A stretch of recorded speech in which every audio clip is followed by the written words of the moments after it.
everyone, welcome to Learning Literature with Purva. In today's video, we are going to discuss 6 very important terms associated with Marxism. If you haven't yet subscribed to our channel, then do subscribe to it and hit the bell icon so that you never miss an update. The first term that we are going to look at is proletariat. So the proletariats are the working class people who produce goods by working in factories that are owned by bourgeoisie class people. So they are the working class people who are oppressed by the bourgeoisie class people. They are not given proper salary, proper wages, and they have to work for long hours in the factories that are owned by the bourgeoisie class people. Second, we have the bourgeoisie class people. So who are the bourgeoisie class people? They are the rich or capitalist class people who owns the means of production. That means they own the factories, they own the land in which the factories are constructed, they own the machines, and then they hire the proletariat class people to work for them. So the bourgeoisie class people are the class of business owners and merchants.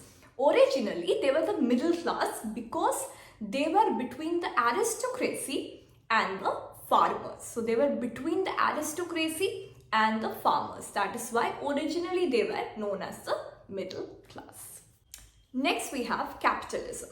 So capitalism is an economic system in which the means of production of goods or services are privately owned and operated for profit. That means in a capitalist society, there are two classes, the bourgeoisie class people who owns the factories, machines, and then they hire the proletariat class people, the working class people, to work for them. And they run a company to make profit. So in capitalism, we have a society where there are class differences because there are two classes, the bourgeoisie class and the proletariat class. Next, we have communism.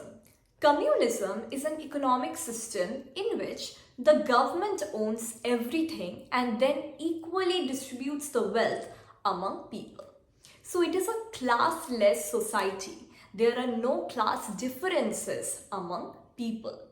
And a communist society believes in the betterment of the nation as a whole, not in individual betterment.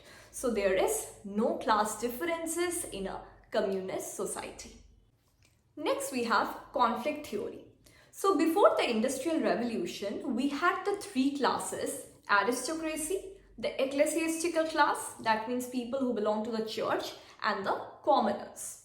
After the Industrial Revolution, we have these two classes, the bourgeoisie class people and the working class people.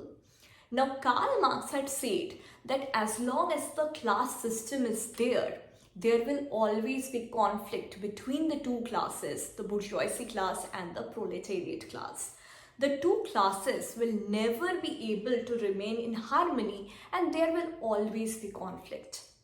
The proletariat class, the working class people, will get so much fed up by the oppression of the bourgeoisie class people that they will one day rebel against the dominant class, the bourgeoisie class people. And during Karl Marx's time, workers' rebellion did happen in China and Russia. So that was Karl Marx's conflict theory. Lastly, we have alienation. This is a term used by Karl Marx. Karl Marx said that the workers feel more and more isolated and distant from their work in a capitalist society. Work becomes suffering for them because they do not get any credit for their hard work, and this results in a feeling of alienation. If there is a tailor who is working in a garment factory, that tailor is working so hard to create a beautiful dress. But who is getting the credit for that beautiful dress?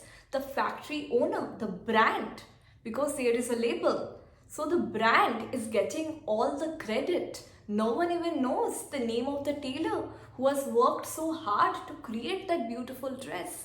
Moreover, in a capitalist society, the workers are not even given adequate wages for their hard work.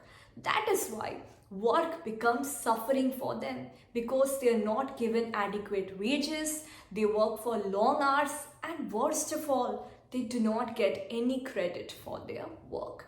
This is what results in a feeling of alienation.